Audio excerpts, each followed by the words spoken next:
Let's turn first to Clive Bailey, who's founder of the Farming Forum. That, as the Times newspaper says, is effectively like a Facebook for farmers. It has 40,000 visitors a day. Mr. Bailey is an arable farmer himself from Staffordshire and joins me now. Thanks for coming on, sir. I want to start, if I may, and I don't normally do this, read you some texts and social media that's coming in. Ian in Windsor: millionaires march on London to demand tax cuts. That's unbelievable. Nikki in Kent: I'm sick of farmers whining. Why should they not pay an inheritance tax like the rest of us? Time to close this tax dodge. How do you respond, sir? Good morning. Good morning, Nick. Thanks for inviting me.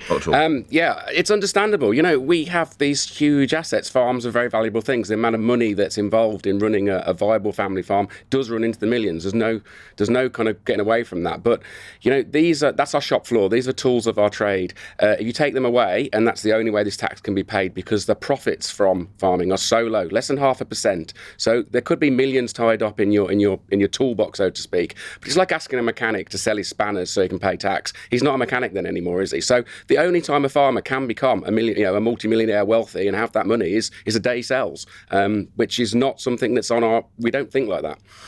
Is some of your annoyance, and your many people who all descend on London, the fact that there was virtually zero consultation? Yeah, this absolutely came out of the blue. I mean, even worse than that, I think Keir Starmer stood up at the NFU conference and actually said quite categorically farmers had nothing to fear, nothing terrible would happen, and then we get this. It's like it couldn't have been a bigger lie, really. What is the reality, do you think, down on the farm? Are you actually prepared to say a lot of farms would have to shut up? Oh yeah, there's no doubt, absolutely no doubt. It's desperate. Farmers, I've never. I mean, this is an industry that's put up with a lot. We've got through things like foot and mouth, and horrendous weather that we've dealt with over 5 years. We're on the front line of this climate change. Everyone's talking about it on TV and radio, but we work in that environment. We're dealing with like kind of weather that just seems to stick, either too wet or too dry. Farmers are absolutely desperate. They are seeing, the end of life's work, multi-generational things. My own father is his late 70s. I've never seen the man so depressed, so sad, kind of like, well, he can't. What can he do? Well, your farm, if I'm right, your grandfather took it over you're near Lichfield in Staffordshire as a tenant farmer after the Second World War, if I'm getting that correct. So it's been handed. You are the classic example through generation to generation, Mr. Bailey. Yes, I'm third generation. So my grandfather started just after World War II, tenant farmer on 8 acres, under rationing back then, of course, at the end of the war. So people really were focused and understood how important a degree of food security was. Lastly, was it your ambition to pass it on to your own children? Yeah, of course. Yeah, I mean, although I've had that option to farm myself, and it's kind of my kind of life's work is to kind of leave it in a better state when I found it and pass it and give them the option. If they don't want to do that, then it gets sold, or it'd be sold now anyway to pay the tax bill. At that point, you pay your tax, but you're no longer a farmer, are you? Why do you do it? It's damned hard work. I can't imagine it's hugely profitable. I appreciate you've probably got a lot of money on the balance sheet, but without being rude, you've probably not got a lot of money in the bank. Why on earth do you do it? Look, it's not all bad. I hate this moaning farmers kind of attitude. We live in a fantastic environment. It's just that it's the best job in the world, despite it probably being one of the lowest paid jobs. So there's lots of good reasons to be a farmer. And as mentioned in the clip before he spoke to me, we've had terrible problems getting the next generation to want to come into it anyway. It's not the sexiest of industry, and that low rate of return is there's no getting away from it. It's a big ask to ask people to work that many hours that hard for such a small amount of remuneration. But you know what? It's you're out in nature, in the environment. Every day is different. It's not all bad. So let's not moan about it. If we could just get the finances of it right and make it stack up properly there, honestly, it's the best job in the world then. How many people will turn out today, do you reckon, Mr. Bailey? Organising something like this was never on my bucket list or whatever. I've never done anything like it before. It's not going to be the 500 that the government seem to say are the only people affected by it. I think it's going to be significantly more than that.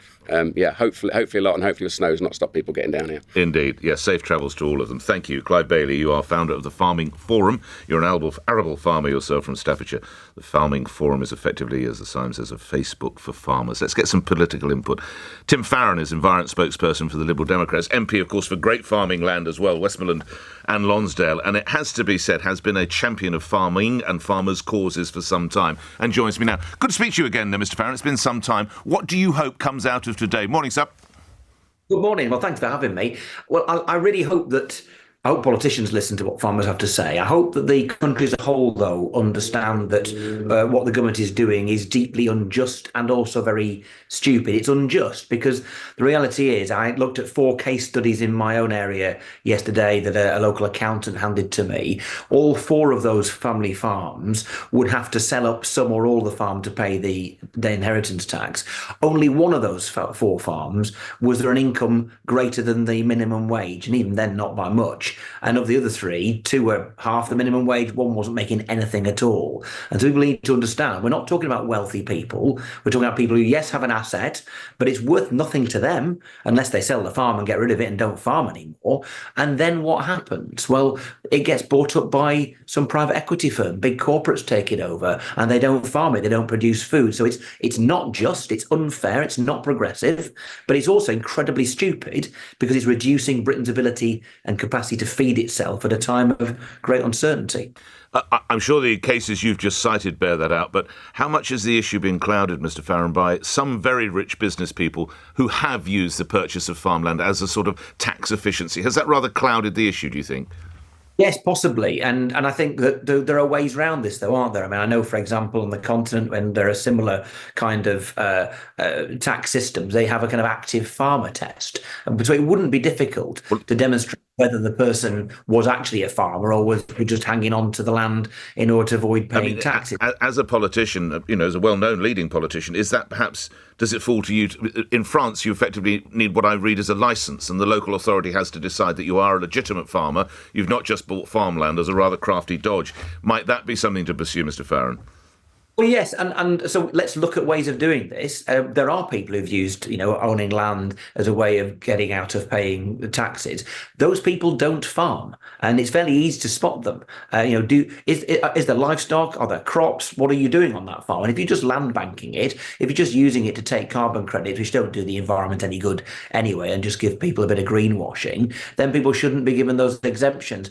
But the consequences are huge. The government is massively underestimating the number of farmers who will be affected by this. There are 440 farms in my own constituency directly affected by this, and that doesn't count or include the hundreds of tenant farmers who will be indirectly affected because big landlords having to now pay this will be in a situation where they will restructure their businesses and end up evicting lots of their tenants. And so this has not been thought through.